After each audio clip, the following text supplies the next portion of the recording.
laawol kisal ko laawol peewal e ɓantal.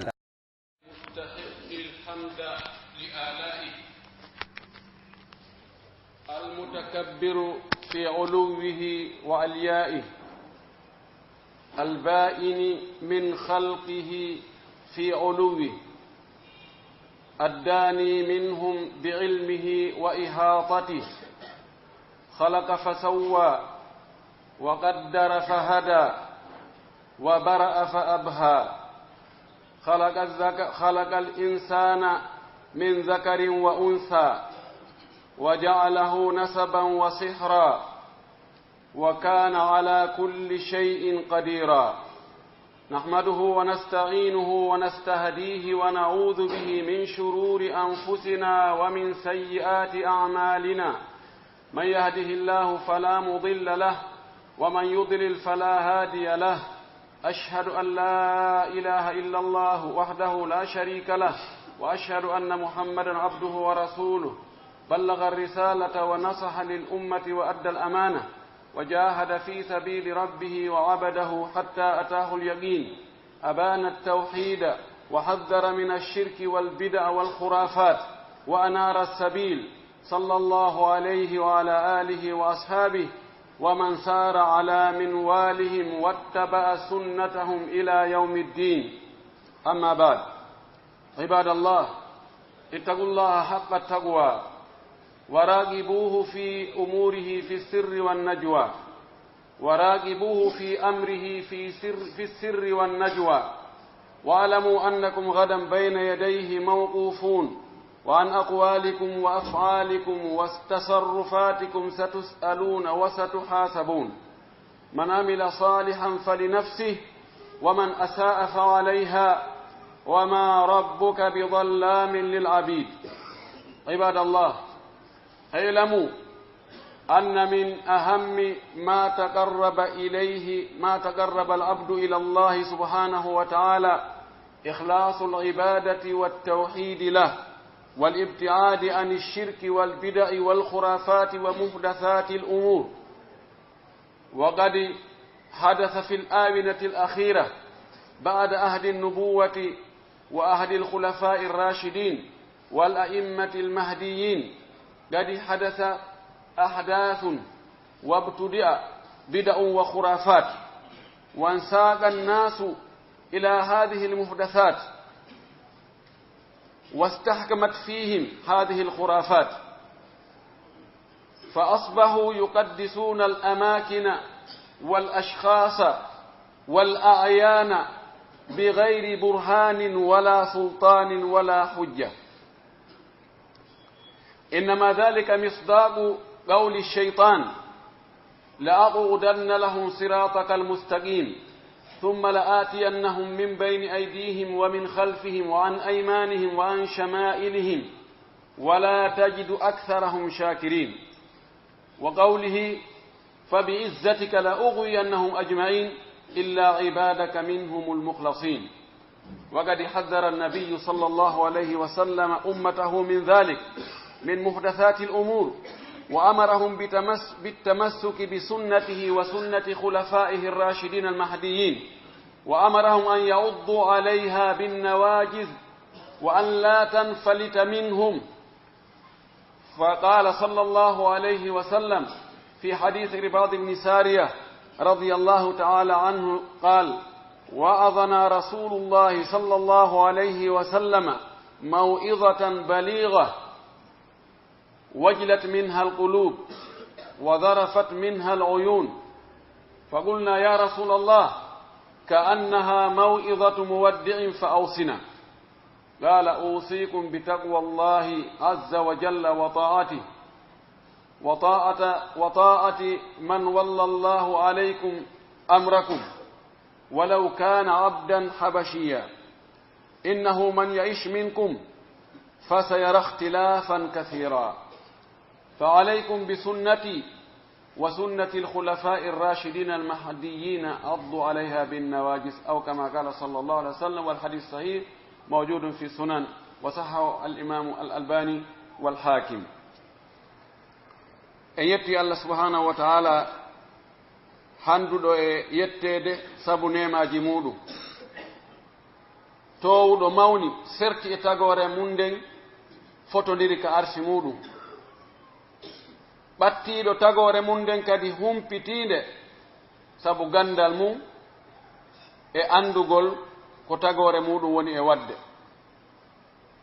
En yetti o taguɗo yimɓe ɓen e toɓɓere maniyu hakkunde gorko e debbo, o fotidiri taguti maɓɓe ndin o labini, tawi hay hunde ala ko waɗi ɓurojojo, ala ko waɗi ella, ala ko ŋakki.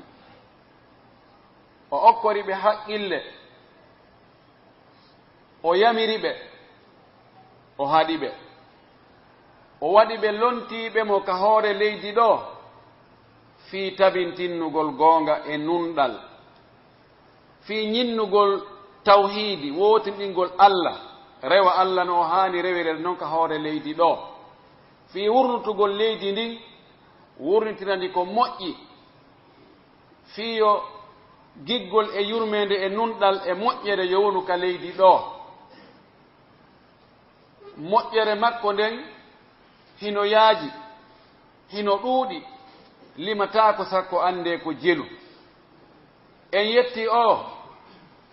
taguɗo en holli en laawol ka rewen haa heɓe moƴƴereji aduna, heɓe moƴƴereji lahara. O yamiri en wotinɗingol mo, o yamiri en laɓɓinangol mo dewe, o yamiri en iwtirgol ɓaawo nelaaɗo makko on haa e meɗen Muhammad sallallahu alayhi wa sallam. Oɗo mo o fewni wo ko on woni feewuɗo, mo o hoddiranali peewal feewata, Allah taw hara mo hoddirani en peewal. Allah yo fewnu en. ɗen torimo yo fewnu en e laawol ɓurgol moƴƴude ngol, laawol ngol nelaaɗo sallallahu alayhi wa sallam rewno e mum ngol ka diina, sahaba makko ɓen kadi rewti ɗon, yimɓe moƴƴuɓen foppu rewti ɗon. Allah yo taw hara ko ɗon wonɗen e yaade. Yo Allah dandu en bone wonkiji men ɗin e bone cheytane e bone kala joom bone, woni ko suuɗiɗo, woni ko feeñuɗo. hiɗen torimo yo juule e o nelaaɗo meɗen Muhammadu sallallahu alayhi wa sallam, o mo o neli haa e meɗen sabu yurmingol en, fiyo en heɓu moƴƴereji ɗin gila adna haa lahara, fiyo en daɗu boneji ɗin foppu majji. O nelaaɗo yurmeteɗo, o nelaaɗo moƴƴuɗo, o nelaaɗo laaɓuɗo reedu, holluɗo en haa faamuɗen ko Allah yiɗi, o andini en kadi ko Allah añi, o holli en, o andini en ko honno Allah rewirte, o yottini haa hewti, o laaɓani en reedu, o golli yi'oɓe yi'i, ɓe windani ɓe yi'aali ɓe fiyo ɓe janngu waawasi ɓe yi'u. En torike Allah yo Allah juulo e oɗo, yo Allahu juulo e sahabaɓe makko, ɓe tawata yeeyino wonkiji muɗum, itti jawle muɗum, wakkilike muññike fii ɓuttu mum e teddungal muɗum e koɗoli mum e golleji mum e galleji muɗum fii yo ka diina heɓu doole. Ɓe feri, ɓe yahi, ɓe jangini, ɓe faamini, ɓe waɗi jihaadi, woɓɓe lutti e muɗum. Yo Allah juulu e ɓeeɗo, yo juulu kala e jokkuɗo ko ɓe jokkuno kon ka diina watti batteji maɓɓe ɗin haa ñande dargal ngal dari. Allah taw hara ɗen tawda e ɓen, amin. Musidɓe julɓe tedduɓe, miɗo wasiyo hoore am, onon kadi mi wasiyo on yen hul Allah towuɗo o. Hulen Allah ka wirni ton, hulen Allah ka feeñi ton. Hulen Allah ko woni hulgol Allah ngol, ko ɗaɓɓutugol ko welata Allah kon waɗa ɗum, duumo e ɗum. Eto kadi haa anda ko Allah tongi kon, ko mettata Allah kon, ko watta haa Allah tikkana neɗɗo on, o eto o anda ɗum, o rento ɗum, o woɗɗito ɗum, o woɗo ɗum. O eto haa o anda ko laawol hongol nelaaɗo rewno fii rewgol Allah ngol, kanko kadi o watta e ngol laawol ɗon, o rewra Allah wano nelaaɗo on gerduno non, woni ko dewal njanɗungal, woni ko fanɗungal, woni ko suuɗingal, woni ko feeñungal,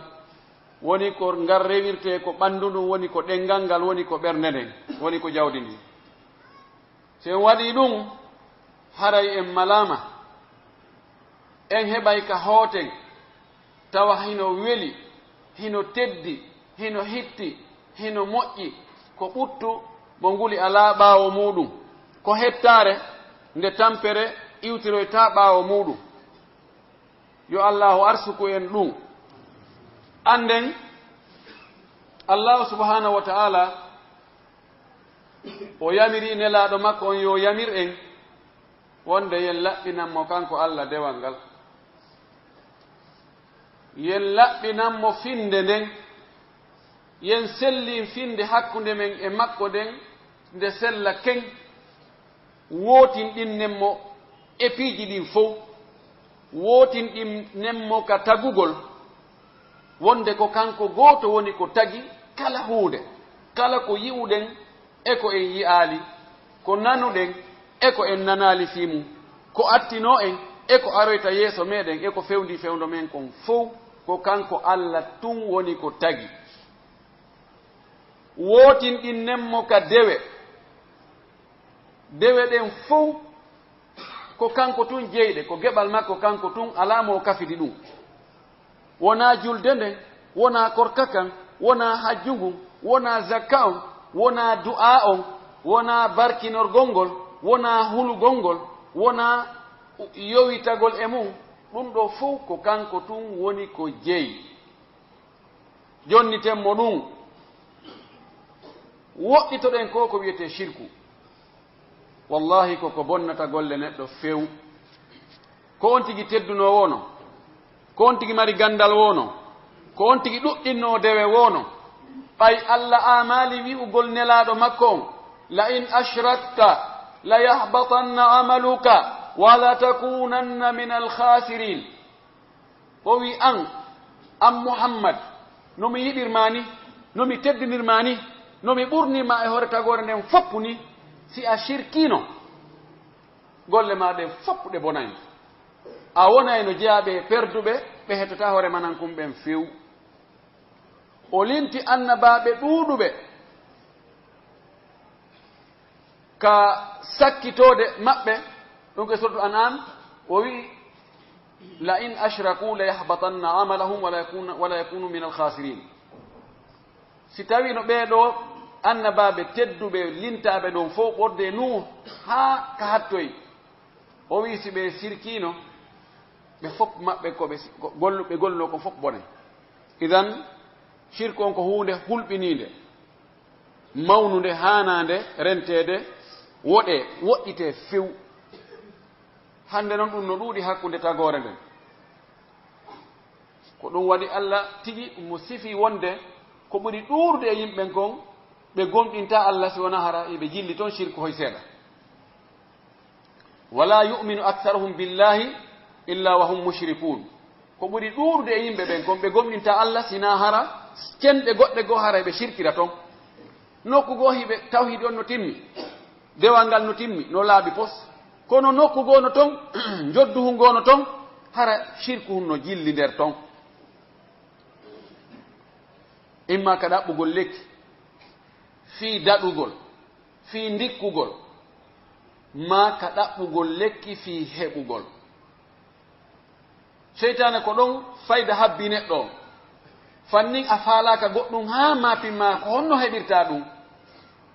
hiɗa e jam. Fannin a hulaali goɗɗum haa jiɓiɗa, he tawsi mi daɗa e ɗum, ɓe taw ko honto mi rewata haa mi daɗa ɗum, heɗa e jam. Kono tawi ɗiɗo ari hino nawnare ma nawnirede, e hino waawede, e hino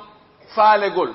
woni ko faalaɗa ko jawdi, woni ko ɓiɓɓe, woni ko rewɓe, woni ko laamu, woni ko teddungal, woni tun hiɗa faala.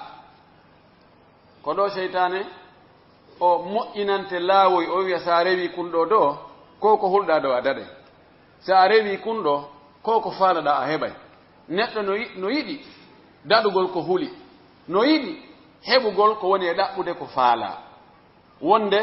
faale foola on tigi haa o rewa e kun laawol ɗon, tawa jaka ñooge no toon, shirku no nder toon. Wattanen fondo rentoɗen moƴƴi e ɗi bid'aji.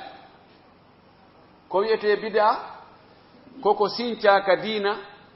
bakindira e diina kan, nandintinna haa nandi, tawa ko heewi kon goɗɗo e mum har no jogi lasni ka diina goy, kono on tigi naada modification nder toon e moƴƴintinnira haa waɗira mbaadi no faalira noon, tawa ndin ɗon mbaadi, on ɗon photo, on kayfiya ɗon nelaaɗo e sahaba mum kañum waɗirano noon, rewira ɗum ɗon Allah, wiya ko ɗum ɗon ɓattorta Allah, etoɗen rentoɗen ɗum de ko hunde hulɓininde noon. Nelaɗo sallallahu alaihi wa sallama o rentino sahaba e makko ɓen ɗum ari hadith mo sahabajo laɗo tedduɗo filli no wiya al irbad ibnu sariya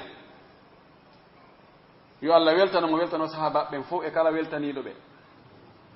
O wi'i ñande goo nelaɗo waajike men waaju ngu hattoyi ka waaju haɗata ɗon ka wonki jani maw'idatan baligatan konguɗi waɗoji batte wona haala wini tun wogo waga ko haala yaltuka ka ɓernde. Si haala yalti ka ɓernde wowlowo on ka yanoyay ka nder ɓernde wowlanaɗo on. Si yalti ka hoore teni wowluɗo on reway ka ɓaawo noppi wowlanaɗo on feƴƴa. Tawi waaju ngun kaka ɓernde iwi ko e hoore laaɓal e hoore yiɗal ngol wona ɓe wowlanede ɓen yo ɓe nanu ɓe faama ɓe huutora tawi ko ɗum woni annuye on woni fandare nden ka nder ɓernde kono Allah sallallahu alaihi wasallam makata ɗum ɗo. O wi kanko sahabajo on ngu waaju ɗo ɓerɗe amen ɗen huli jooti aani maapi tawi kambaji no nder to moƴƴi wonande i wonɓe yeddude Allah ɓen. O wi gite amen ɗen wulli mo yiɗa o gite mum no yalta gonɗi. Naam ɗum ɗo ko e maande giggol Allah subhanahu wa ta'ala. Si tawi woni neɗɗo so anditi Allah o anditi lette Allah ɗen kambaji Allah ɗin doole Allah ɗen mangu Allah ngu tawi o maapoto o hula ha gonɗi yalta ka gite makko haray oɗo limanno ka ɓerde makko. Nelaɗo men sallallahu alaihi wasallam no maaki hadis goɗɗo go wonde gite ɗiɗi ɗe sumoyta yitere ronkude ɗanade sabu aynugol keeri julɓe ɓen fi wota ayɓɓen aran julɓe ɓen waraɓe ronki ɗanagol fi yo julɓe ɓen heɓu ɓuttu woni aynugol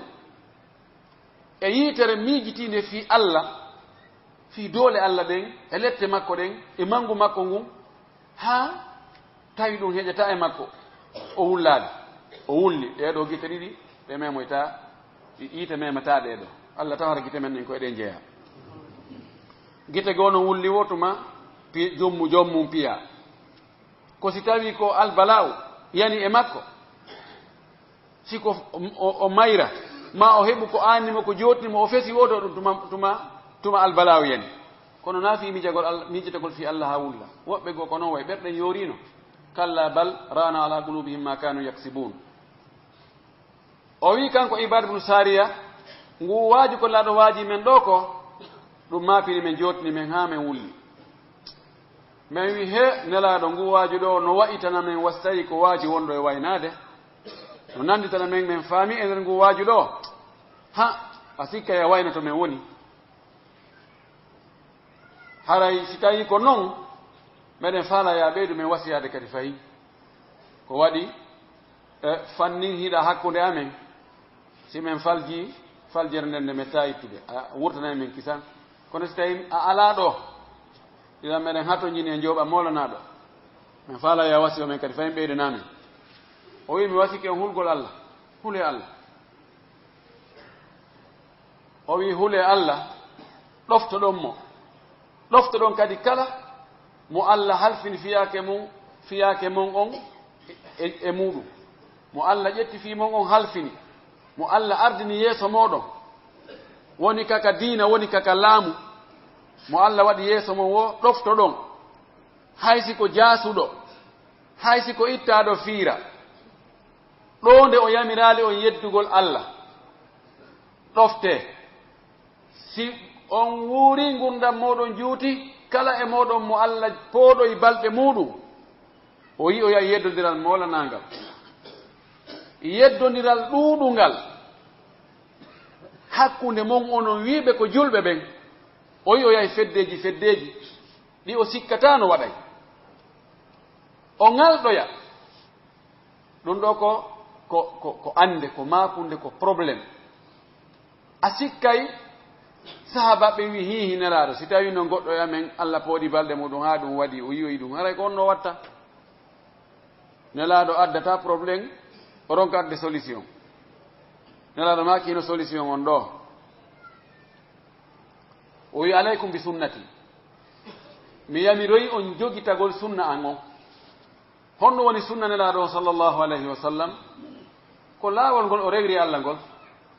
fandaka sunna ɗo ko fuga ha wiyata sunna mana sunna muqabilul fard wona sunna mo tawata ko wiyama ɗum ɗo ko farilla ɗum ɗo ko sunna wona ɗum ɗo dey ɗum ɗo no wawiwa ko allah wiyata sunnata man arsalna sunnata allahi sunnata man arsalna qablaka min rusulina sunna allah on ɓe mana ɗum ɗo nawigol ko farilla allah e sunna allah ko allah wowi wadde ko laawol ngol o wowi rewde o rewana hakkunde makko e yedduɓe mo ɓen ma hakkunde makko e yettuɓe mo ɓen ko ngol laawol ɗon ɓe mana sunna nelaaɗo on ko laawol ngol o rewirno allah ngol noone no o rewirno allah noon noone no o juulirno noon no o hoorirno noon no o hajjirno noon no o ittirayno zakka noon no o jangirayno alqur'ana noon no o jantorayno inde allah noon no o du'orayno noon ɗum ɗo wiyete sunna makko on e noone ma e dewe ko o wanno kon fof noone no o waɗiri noon waɗirgol noon sa waɗiri noon haray a rewi sunna makko on kanko nelaaɗo sallah sallam o wi mi yamiri on jokkugol sunna an on tumati wa sunnati lkhulafai rrachidin e sunna lontotoɓe fewɓe ɓen ɗum ko aboubacre e omar e ousmane e ali radiallahu anil jami yo allah weltanoɓe fof maɓɓe ɓen ɗon kadi kaɓe piiji ko ɓe tawnoɓe ɓe siñci e alhaaliji goo ko gasete siñceede kon haray ɗum ɗon tawama e sunna nelaaɗo sallllahu alayhi wa sallam wono mooɓidirgol alqur'anan fof waɗamo nokku nguutu wona kaamilu ɗum ɗon ko sahaba ɓe wonno ko waɗi ɗum e goɗɗi goo ɗiɓe hawti ɓe waɗi tawi ɗin ɗon wona lundiɗi ko nela sallah sallam adduno kon o wi jokkon sunna an on e sunna ɓen on o wi ŋatiron ɗum ƴakkirɗe ɗen jogo ɗum ha satta ko waɗi si on tigi jogori ka hoore golli fuutotomo so jogori yoto folo tum ko fuutoto ɗum ko waɗi ko wippita kon no ɗuuɗi alhaaliji no ɗuuɗi mbeleɗen no ɗuuɗi ɗum ɗo woni ko nelaaɗo men sallllahu alayhi wa sallam yamiri en tippugol e allah subhanahu wa ta'ala nelaaɗo men sallallah alih sallam ha joni ka tentingol wonde haray sunna makko on ko on ɗon hana jokkede goɗɗum ngo kadi yaltitoyay ɗo o andini en wonde yeddodiral waɗoyay si ngal yeddodiral waɗoyi référence on ko honto mana almarji ayna na'tasimu ko honto jogitoytoɗen siŋoɗen feŋoɗen ŋatoɗen wona ko oɗa waɗi kon ma ko oɗa waɗi kon ma ko nodde mum ko ma ko oɗa moƴƴini kon ko ka sunna nelaaɗo sallllahu alayhi wa sallam ko wallahi haray noon jogitagol on hino satti hino muusi haray alhaaliji boyno jokki ɗum e sattendeji e tampere abdoullah bnu masud kadi no addana en kadi foto goɗɗo goo monna sallah sallam makani en ka rerɗingol en wakkilgol en yo en jogito sunna makko on kanko nelaaɗo sallllahu alayhi wa sallam abdoullah bnu masud o wi hatta lana rasulullahi sallllahu alayhi wa sallam hatta ثم خط عن يمينه خطوطا وعن يساره خطوطا فقال هذه سبيل الله فاتبعوه وهذه سبل على كل سبيل شيطان يدعو إليه من أجابهم قذفوه في النار هذه زيادة في رواية أخرى ثم قرأ قوله تعالى وأن هذا صراطي مستقيما فاتبعوه ولا تتبعوا السبل فتفرق بكم عن سبيله أولو حديث إمام البيهقي نفليمو إمام أحمد نفليمو حاكم كمستدرك نفليمو بيهقي نفليمو كشعب الإيمان بوينو في الليمو إمام الحاكم وي صحيح على شرط الشيخين ولم يخرجاه ووافقه الإمام الذهبي إلا في بعض الزيادات التي أوردتها Abdullah ibn Mas'ud o wi yo Allah weltano sahaba ben fop mabbe o wi nelaado sallallahu alayhi wa sallam nyande go o sifani men kiifol feewugol yetti o sifi kadi ciifi altondirdi ka sengo nyaamo ngol kiifol don o sifi kadi ciifi goddi go altondirdi turti ka sengo nano ngola kiifol feewugol riwaya go wi o landi o wi yo ngandi ko dum do firi be nyo o woye ko Allah en laado mun tun andi ko dum do firi o sappi ciifol feewugol ngol o wi ko ngol do woni laawol Allah ngol feewi yetti jokke ngol do nani o wi ɗi laawi luttuɗi ɗo wontirɗi ka ɗi ciifi luttuɗi ɗo wontirɗi ka ñaamongol ciifol ɗo e ka nano maggol ɗiɗo fof ko laawi moƴƴinoyteeɗi laawol bee ɗo seytaneeru moolanaandu no ka hoore laawol no nodda ndun seytaneeru no waawi wonde hara ko neɗɗo shayatinul insi wal jinni yuhi ba'duhum ila ba'din زخرف القول غرورا شيطانيجي نودي هركو يمبه كيمبه نودي هركو شيطانيجي نودي كجناجي كدي شيطانيجي دينو ولدي هيدي جوني ديرا به هيدي والو ديرا kono ko hore penale o wi laawun kala do kreya ko moƴƴina kum haranangol laawol do foccingol ngal ballangal do to rutto on do sheytaneru harayno hoore toon no nodda are ga so ngari ɗo on waɗi ɗo hunde kaari minen ɗo mo jokki ɗo aw haray ɗo ko ɗaɓɓata kon haray o heɓi on tumati o jangi o aya ɗo mo Allah wi wa anna hadha sirati mustaqiman awa ɗum ɗo ko laawol a feewugol ngolni ɗum woni o alqur'an ɗum woni o sunna nelaaɗo sallallahu alaihi wasallam ko ɗum woni laawol Allah feewugol ngol o wi jokkengol fattabi'uhu jokkengol wala tattabi'u subula wota on jokku laawoy moƴƴinte koye dey fatafarraga bikum an sabilihi sakko koye ɗon sendita on haaron kon yaarude ka laawol Allah nam hande ko ɗum woni hanki kadi noon ko ɗum wonno laawi no moƴƴina no sinca bakaka diina no nandi kono wona kañum foñe colli no nandi ha kono mo maɗɗi ke wanda na gootum qad istahdatha an-nasu umuran wa turugan wa ikhtalaqu anwa'an min al-ibadati ma anzala Allahu biha min sultan yimɓe ɓe moƴƴinani hoore mum piiji ka diina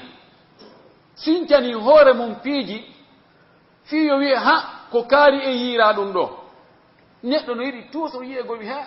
ɗum ɗo ko mi waɗi ko goɗɗo waɗaali ha hande no wela wonkiji ɗum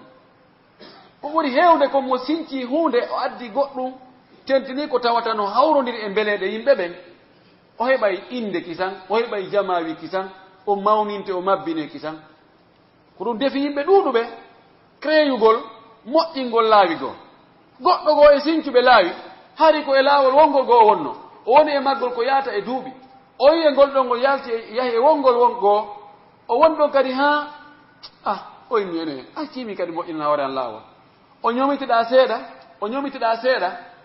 o fefini e haqqille makko seeɗa o piitidiri ɗum ɗon wonti laawol tatabal sa ndaari 30% e laawol ngol sengo go tawi koye ngol to laawol ɗum jeeya 30% koye ngol laawol ɗa jeeya o yeti ha o ñahino heɓi 40% o watti e hoore ɗum ɗa o moƴƴinan ɗon hoore makko laawol o heɓi ko faalno kon teddungal mawninede andede coobeede jokkeede o watti noon o moƴƴinani hoore makko noon ɓure haula'i yuzayyinuna bid'ahum wa turuqahum wa madahibahum bifadaila la tuhsa ujur alaf mu'allafa lam yakun laha sanadun ɓe waɗoɓe créyoɓe laawi waɗoɓe feddeji ko heewi kon ko ɓe pentirirta laawi maɓɓe ɗin ɓe cuɗira ha laabe tawa yiɗo ina ɗum ɗo de no foti ɗum ɗo de no labaya ko ɓe cuɗirta ɗum ɓe pentira ha labe ɓe pikka ha moƴƴa ko ɓure ɓe fefinoto ɓe waɗana ngol laawol awa mo waɗi hunde kaari o heɓay baraji guluji 777 mo waɗi hunde kaari haray ko tongi mo naatugol aljanna ko o mayde mo waɗi ɗum ɗo ha saba kaari so maayi o tefanoyay ka gorol makko yimɓe 90 ka dewol makko yimɓe 90 ka taalibaɓe makko yimɓe 90 ka taaniraɓe makko yimɓe 90 ka ɗum ɗo en ɗo yimɓe 90 mo waɗi ɗum ɗo ha lakkere yalti e makko hara e ɓandu makko harmani yite ɗum ɗo fof ɗi haalaji hay kala jannguɗo arabe waawi seeɗa no wawi haysi koye arabu ɗum wowla no wawi ya wawi windigol ɗum ɗo créana hoore ma moƴƴina moƴƴa لماذا هذا الترويج هو استغلال لجهل الناس ɗum ɗo fof ko waɗira ko ɓay waɗɗo no andi wona ɓe yewtere ɓe ganda fus ko ɓe andi ko iskin allahu akbar الله وكيبه ما عندهم عقلية أو آلية النقد والنظر والبحث والمناقشة بمرا بهبان نيفو بهبان آلهم قد أبتير تفيجرين جوني ni baraji wi aadi do mo wadi dum do hebay ha sabakari honto dum dalil dum ko honto dum no ka alqur'ana kano ka hadisa ni sallallahu alaihi wasallam kay moddi be feddino be wadi no dum ɗum ɗon fota e ndartede taw si ɓe wona fi ɓantugol fi muntu woni e gerde ɗo wona ɓe wolne ɗum ɓe andata ɗum fef ɓay ɗon kamɓe hiɓe andi ɓe jangi seeɗa hiɓe andi ɓeɗa anda hay hunde ɗon andi ɗokko ko lanɗo e hakkunde bumɓe muutaki kono koye hakkunde ɓe fuɗɗaki tun woni idan ko ɗum ɗo joni yama mo waɗi ɗum ɗo heɓa ko tongi mo may nattude aljanna ko mayde ɗum ɗo mo wi fakintintede ɗum ɗo haray tippama ka satti en torki Allah yo allahu fewnu en e laawol ɓurgol moƴƴude ngol kannaɗo sallllahu alayhi wa sallam rewno ɗon أقول ما تسمعون وأستغفر الله لي ولكم ولسائر المسلمين من كل ذنب وخطيئة فاستغفروه إنه هو الغفور الرحيم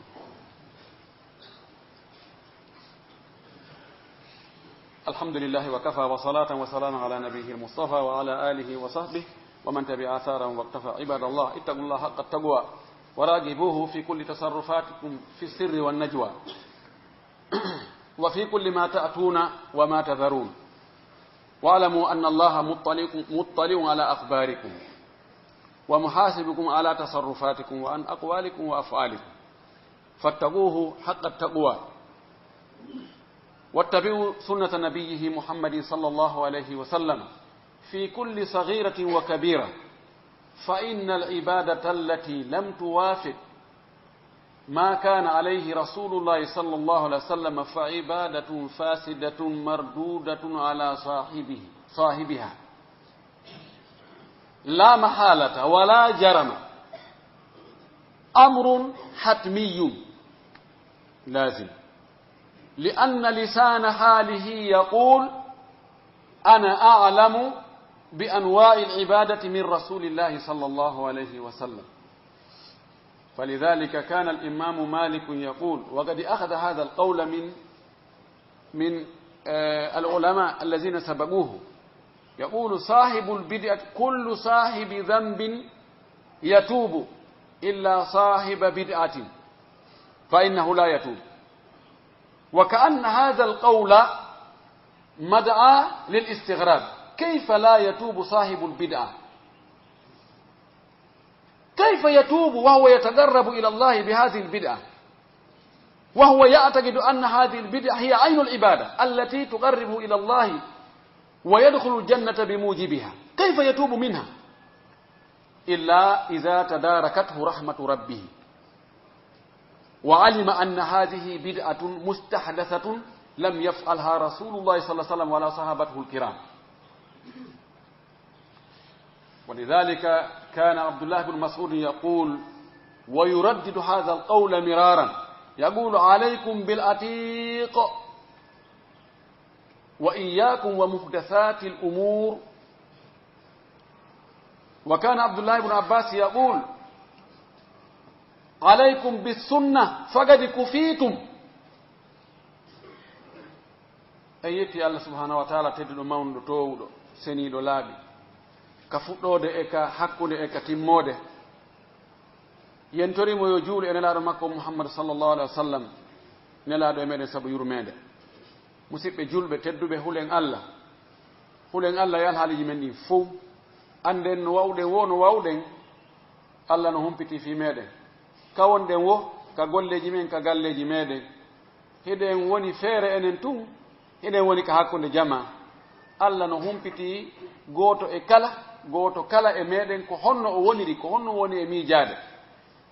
ɗo yo a miijo taho haray Allah andino ko honno faalaɗa miijade. itti e sikki a waɗugol goɗɗum himo andi ko honɗum waɗoyta janngo a andi oɗo suuɗatake oɗo eɓɓatake wigol yomi sowndo ma yomi molto ma yomi accu ha niɓɓita ma yomi yahu ka goto renala hulen Allah. etoɗen ha ande yabiroje makko ɗe o yabiri en ɗen etoɗen hara en welsindaki waɗen de foddetaga ko haɗi en ko fof tertoɗen hara en malama moƴƴernden ko enen artan tagoy wona onde ma haray ko goɗɗo goo waɗanɗen man amila salihan fali nafsihi wa man asaa fa alayha wa ma rabbuka bi dhallamin lil abid. mo golli ko moƴƴi ko hoore mo gollani mo bonni kadi taw sikko goɗɗo waɗi ko hoore makko bone on rewtoyta. anden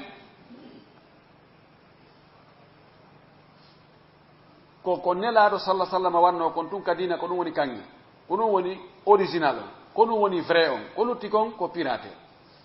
ko lutti kon ko faux. mo ƴetti ɗo 1 million de dollars tawa ɗi fof majji ko ɗi faux hiɗi ɗuuɗi kono so o naɓiɗi ka marché e naɓuɗo 50 dollars hara ko haqiqawol pelleti ko omo 50 dollars o heɓata kon kanko heɓata ɗum ko waɗi mo jonni woyno mi ala haaje ɗum mo jonni ko foni ko rita accita ɓe yiira ɗum yo ɓe sokkete si ɓe yiirima ɗum yandi ko watta naɓu sunnoya. kono oɗa so jonni 50 wol ngol fi kala ngol ɗuuɗa kono ɓay ko haqiqawol ko original wol ko tigi tigi won o heɓay berukol ngol heɓata kon. idan dewal ngal haysi ngal ɗuuɗali si tawi ko ɗaɓɓa kon tigi woni ko waɗɗa ko pellet ɗum ɗon kan Allah yoɓoyta ɗum ha timma tis. wa an laysa lil insani illa ma sa'a wa anna sa'yahu sawfa yura thumma yujzahu al jazaa al awfa. neɗɗo marasina ko o yangani ko o golli kon ko o yangi o golli kon si tawi kono gollirte non waɗira o yi o yayi ɗum o yoɓe ɗum joddi timmuni tis. kono ko on tigi ɗuɗɗini wo si tawi no woopiti na kañum o yangoto ha o tampa o waɗa adaduuji o immo bimbi o waɗa ɗon o wona ɗon o rewa ɗon Allah ha ñalla kikiɗe kadi wano noon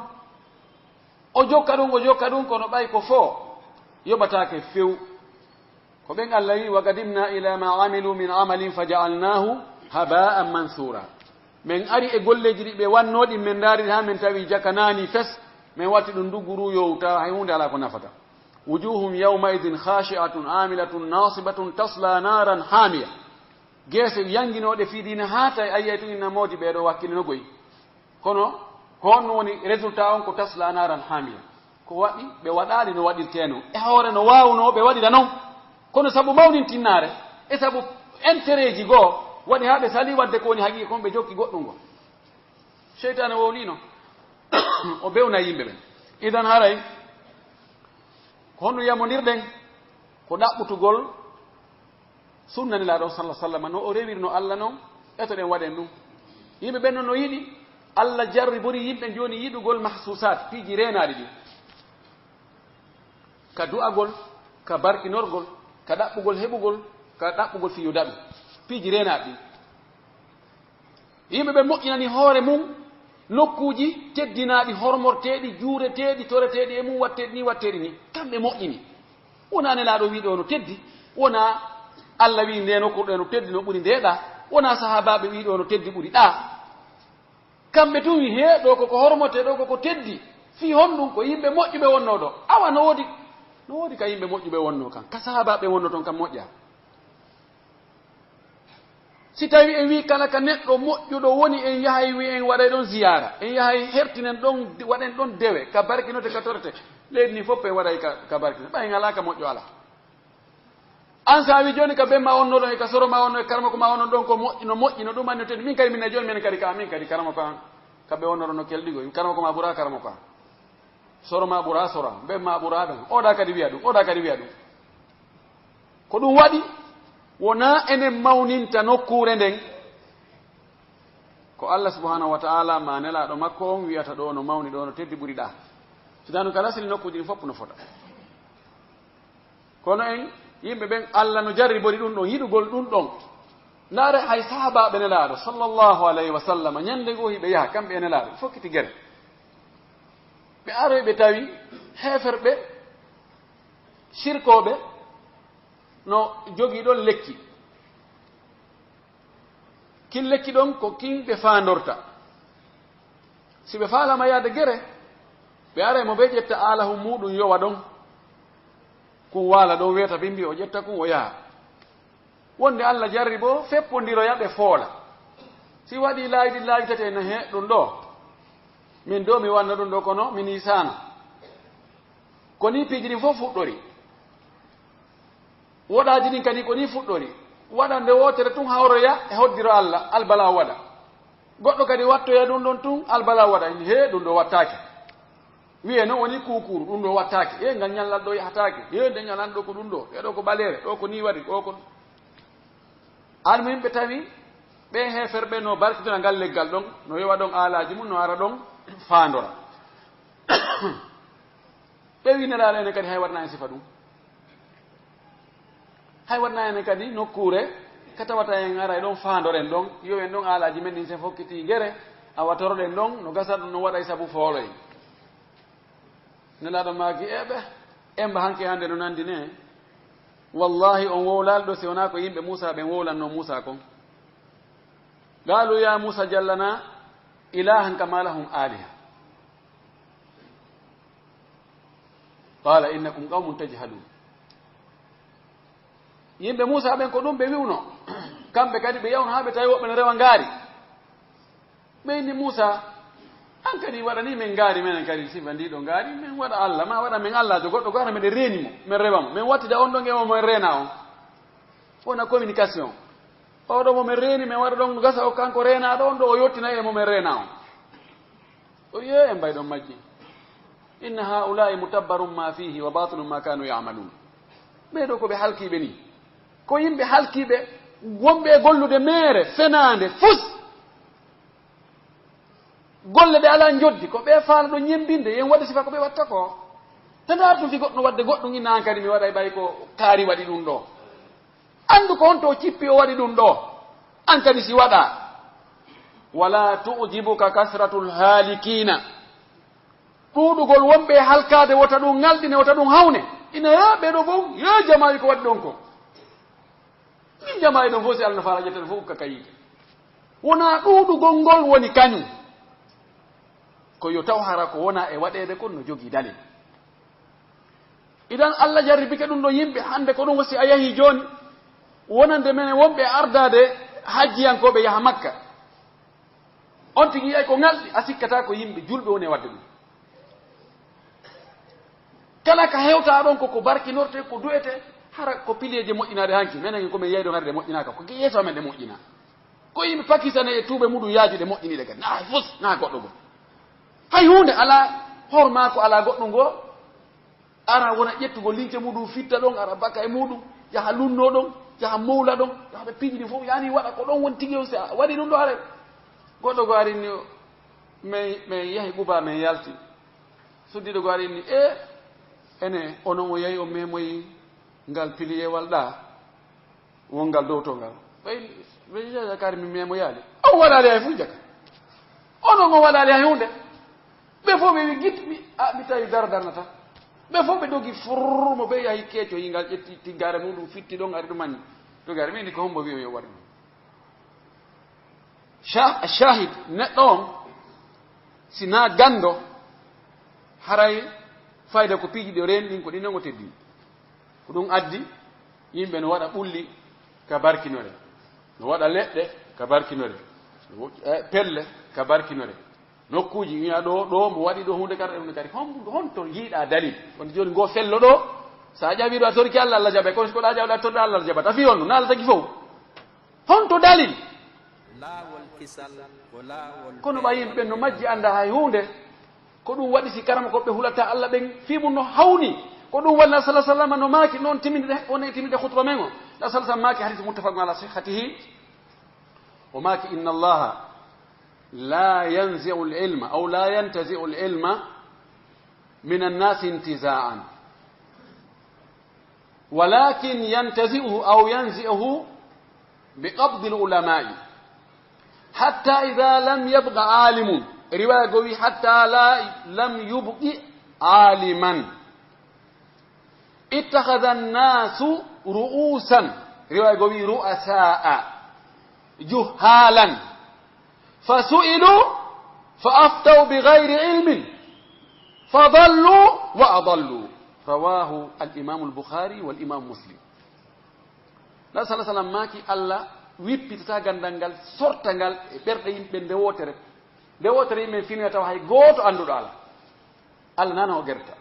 kono ko honno gandal ngal ɗuytorta kono ƴettita gandal ngal ko seeɗa seeɗa ko karama koɓe huloɓe Allah ɓen yonnantoɓe yimɓe ɓen laaɓuɓe reedu ɓen na noddoɓe faade e mum ko noddoɓe faade e Allah ko ɓen mayirta seeɗa seeɗa si ɓen maayi seeɗa seeɗa fayde haa ɓe muli yimɓe ɓe moƴƴinana hoore mum noon ardiɓe goɗɗo maƴa daro ɓe wi si bantan yani ko punne immoto punnere regi mo nawa menen ko menen fewjata ɗo ko mawɓe amen waɗi hunde kaare yastaghillu az-za'ama ar-ruhiyya li ajdadihi wa abaihi li istibadi an-nas ko menen mawɓe amen ko kamɓe hay gooto yeddali mawɓe amen yimɓe wiya yimɓe waɗa on tigi kuukuru waɗamo gando o woni place ka gando wonata kono ala ganda honno woni golle makko kala ka o andi gando no woodi ɓurɗo makko yo tappa mo ka leydi parce que mo andi oɗo wirta e mo joni ɓay hendu wirtoro juguru ɗum ko ɓawa ndo iwrata mo andi joni si karama ko jo ari anduɗo tun feññine joni ko wonno e wadde kon ko oye goɗɗo arno no julna yimɓe tawi o anda hay fus kono ko ɓe anda hay fus wonno kono ɓuri ɓe kala banteyagal feƴa allahu akbar o inne zawijuni bi ahsani lbanat wadbahuli bi asmani lgirfan wola o inna resinelan jiwɓe mo ɓurɓe labede ɓen hirsanon mi baali mo ɓurɗi fayde ɗin o jokkir noon mo junanami fof amin anda hay hunde tawi goɗɗo no e maɓɓe noon o yimmina kono o yahi nokku o janngoy o artoy noon o tawi almami ko sifa ɗum woni e julnirde o waɗi o yaani ɗo annduɗo ko fewndi ari o wi ayyuha almutanahihun la tatanahnahu fal ujratu 40 lakum 20 walana 20 wassalamu aleykum wa rahmatullahi o wi he kono yo matinoɓe acce matingol joddi haldani ndin ɗo mi yoɓe ɗo ko 40 dinaruji 40 ono ngo ƴetta e noga ɓene men ƴettanoga e terte innahum qawmu la yafqahun ɓe ko yimɓe ɓe anda e fus donc noon way hande ko ɗum sakiti bidi aji ɗi ko gando mo hulata Allah hakkunde yimɓe ɓe anda hay fus o wi ɓeɗo no moƴƴinaɓe wi'a ko karamokoɓe tawi ɓe fodda e wonde karamokoɓe ɓe lande noon ka diina ɓe herta wigol men anda honno ɓe watta ɓe jaabono ɓe jaabori o jaabu masalaji ceerno kaari ñande go ari meɗen yahi nokku kaari ɓe landan sifa ɗum ɓe wino hey ko hunde kaare jaabal kala bantoyagal ɓe lande ka diina ɓe jaabo haranano selliri ɓe majji kamɓe hoore maɓɓe taw laawol ngol ɓa wiyata yimɓen ko ɗum ɗo woni ko dagi ko jaha waɗoya goɗɗum ngo a wiyata yimɓen ɗum ɗo no harmi akkitatno yaha waɗoya goɗɗum ngo ka wiɗaɗo garay a oblige ke joni ko ɓe jokkalon a woni majjuɗo tawan ka yelto noon iwtiri ɓamaɓe fopp ɓe woni majjuɓe hande alamul islami so wi wayde 80% koni ɓe way sinaɓe Allah yurmaɓe ardiɓe ɓen fewjoɓe ɓen sene sente en townaɓe ɓen kohinaɓe ɓen fof si ndarama joni hara ko darɗe gandal darira hara joni ko deftere ala nen adda e sunna Allah sallallahu alaihi wasallam andugol hadisaji din andugol fiqhu on andugol dagaigol sharia tawaɓe fop maɓɓe fota wonde kaɓe woni ɗo fof koye won kono sabu ronugol teddungal ronugol kohoyagal ronugol ardagol ronugol macciɗinnugol yimɓe ɓen ta goto suusata ɗum waɗi woni kuuku wiyete kuuku fof hula honno woni kuuku sa ari a yiyata e fof kono waye torki Allah subahana taala yo Allah o fewnu en yo Allah dandu en majjude e majjinede Allah dandu en oñade e oñede Allah dan en toñude e toñede Allah dan en woftugol lawde Allah sallallahu alaihi wasallam aqulu ma tasma'una wa astaghfirullah li wa lakum wa lisal muslimin kullu dhanbin khati'a اللهم اهدنا فيمن هديت وعافنا فيمن عافيت وتولنا فيمن توليت وباركنا فيما أعطيت وقنا واصرف عنا برحمتك شر ما قضيت فإنك تقضي ولا يقضى عليك إنه لا يعز من عاديت ولا يذل من واليت تباركت ربنا وتعاليت قوموا إلى صلاتكم يرحمكم الله لا والكسل كلا والبي والإبانتال